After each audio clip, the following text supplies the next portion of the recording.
This time we'll take a closer look at the Riad, the Oriental Glory Riad and Spa. Please hit subscribe and please share.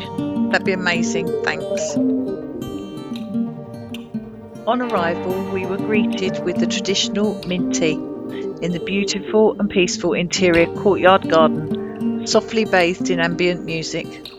Our adventure had finally begun. We instantly felt welcome and at home. We followed this with a beautiful lunch in our Riad, and then our amazing host sat down with us to carefully choreograph all of the things we wanted to see and do during our time in Marrakesh. They asked us to follow some rules, more for our safety and our enjoyment. Don't trust anyone or engage with anyone trying to help us find our way, as often they can lead you to places and then demand money to lead you out. Sounds frightening, right? Well, it can feel very frightening and intimidating indeed, as this is not something Westerners tend to encounter very much of. But it is important to remember that equally there are things that are in our Western world that would also pose as intimidating to people who are alien to our life too. This, though, for me, is part of the adventure of travel. I don't want to go away to a 5-star all-inclusive to sit by the pool in the sun. The purpose of travel for me is to truly experience the ways that different cultures live, and stepping outside of my comfort zone is what makes me feel alive.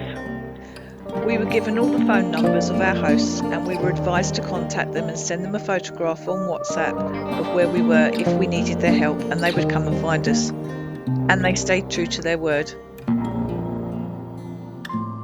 Our enjoyment and our safety were paramount and was unique to our Riad owners. On day one, we decided after lunch to try and find our way out and about in the souks, but ended up very lost and hot and should have taken water with us, and we encountered the very people we were told not to engage in conversation with. And upon sending them a photograph, they jumped on their motorbikes and they were with us within minutes, and we got to ride pillion on the way back, which was awesome. Thanks, guys. They also asked us that if we got in a taxi, we were to phone them, let the driver speak to them. Not only did they then negotiate the price, but they directed the driver to within very close proximity of the Riad, and then they were there to meet us at the other end. Once again, amazing, guys. Thank you.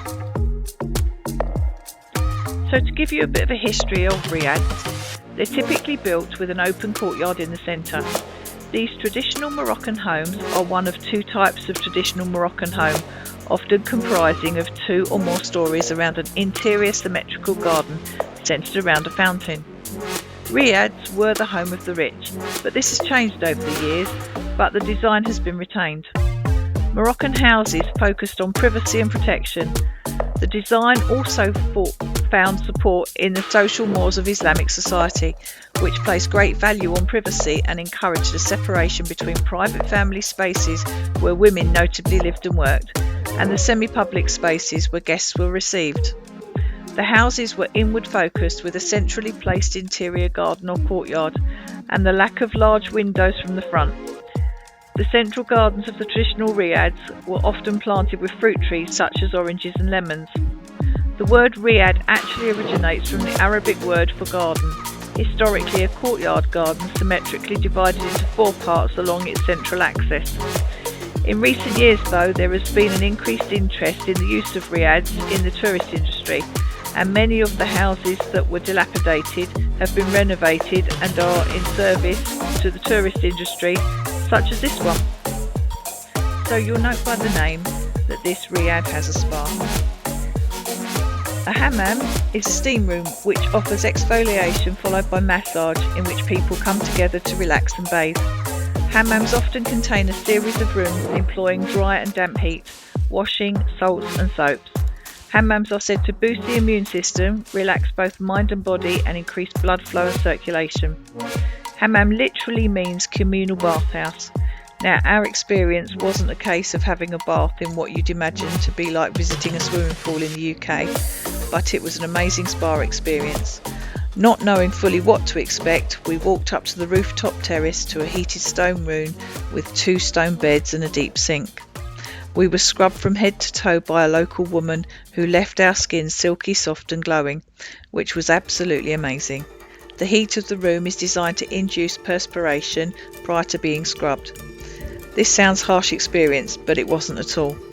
We had an amazing whole body exfoliation, then wrapped in a white bathrobe and fluffy towel and dried off naturally in the warm Moroccan night air on the beautiful roof terrace before having an amazing massage.